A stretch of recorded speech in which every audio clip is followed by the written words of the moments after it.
여러분 안녕하십니까? 이어서 경남 소식입니다. 김부영 창녕군수의 극단적 선택에 따라 법원은 김 군수가 기소된 공직선거법 위반 사건에 대해 공소 기각 결정을 내릴 것으로 보입니다. 같은 혐의로 기소된 나머지 6명에 대한 재판은 계속 진행이 되지만 핵심 피고인이 숨지면서 향후 재판의 향방에도 영향을 미칠 것으로 보입니다. 김소영 기자의 보도입니다. 검찰이 지난해 6일 지방선거와 관련해 김부영 창녕군수에게 적용한 공직선거법 위반 혐의는 2가지입니다. 첫 번째는 선거인 매수로 경쟁 후보의 지지표를 분산하기 위해 지인을 가짜 후보로 내세운 혐의를 받고 있습니다.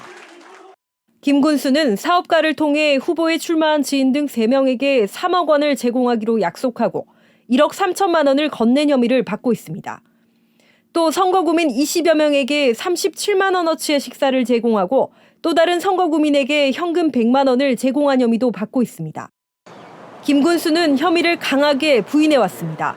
숨진 당시 발견된 유서에도 결백을 주장하는 내용이 담긴 것으로 전해졌습니다. 유서는 상위 안전문에서 발견이 됐습니다. A4 용지 한 장짜리입니다. 내용은 말씀해 주실 수 있나요? 예, 내용은 비공개하겠습니다. 법원은 김 군수 사건에 대해 공소 기각 결정을 내릴 것으로 전망됩니다. 피고인이 숨져 심리를 진행할 수 없을 때 유무죄 확정 없이 사건을 종결하는 겁니다. 하지만 김 군수와 함께 기소된 나머지 6명에 대한 재판은 계속 진행됩니다. 선거인 매수 혐의와 관련해 4명이 구속 기소됐고 제3자 기부행위 등 혐의로 전 도의원과 지역 언론사 기자가 불구속 상태로 재판을 받고 있습니다. 앞서 구속된 4명은 김 군수와의 공모를 계속 부인해온 것으로 알려졌습니다.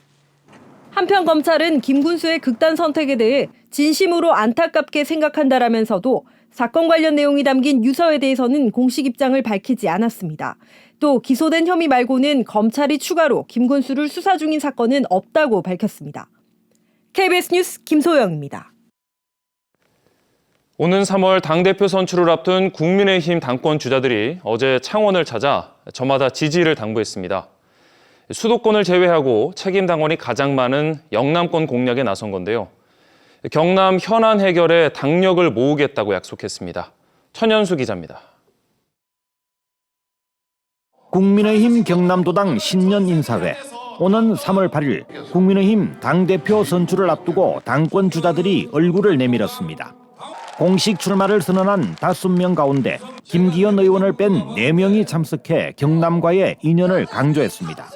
안철수 의원은 어제 오전 당대표 출마를 공식 선언한 직후 첫 일정으로 경남을 찾았습니다. 사천에 반드시 한국형 나사를 만들겠다. 그걸 행동으로 보여주러 온 겁니다.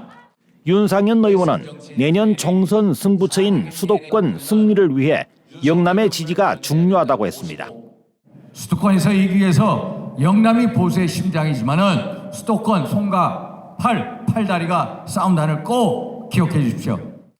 황교안 전 자유한국당 대표는 창원과 동행해서 검사 생활을 한 경험을 부각시켜 경남을 돕겠다고 말했습니다.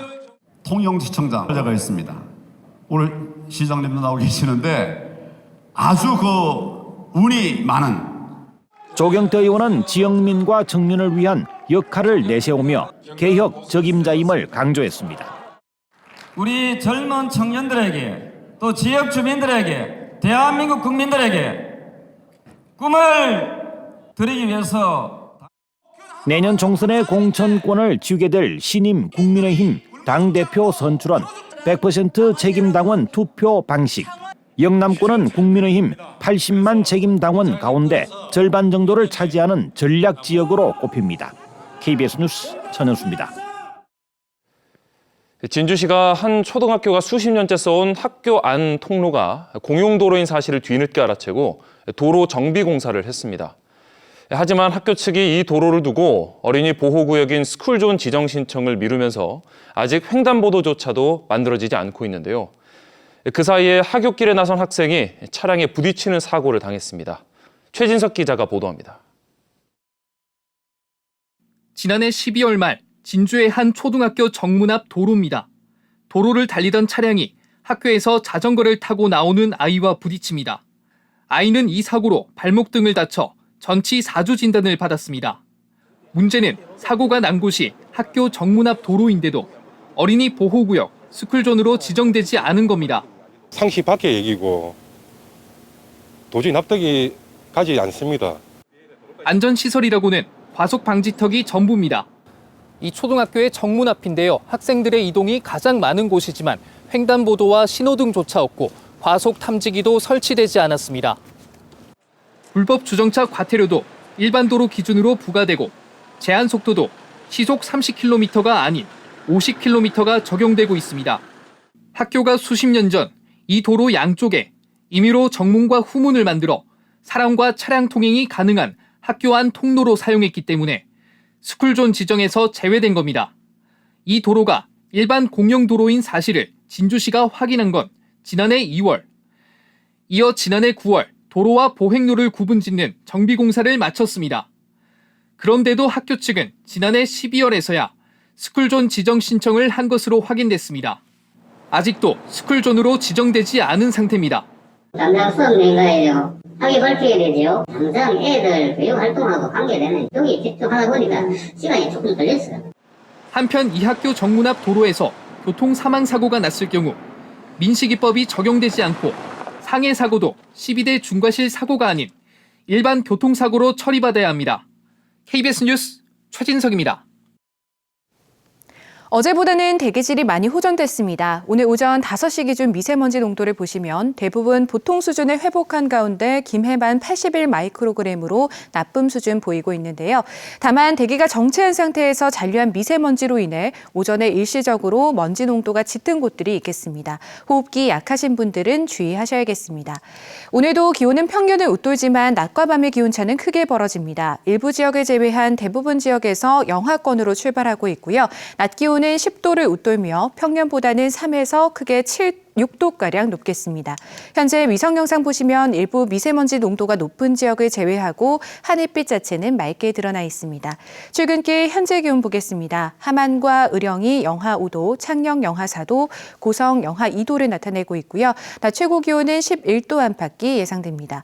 지금 서부 지역은 합천과 산청이 영하 5도, 진주 영하 4도, 남해 0도를 가리키고 있습니다. 서부 지역도 11도 안팎으로 어제보다는 1에서 3도 정도 낮겠습니다.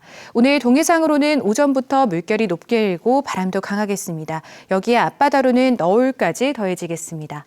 목요일 오후부터는 차츰 흐려지기 시작해 늦은 밤 서부 지역으로 비가 오겠고요.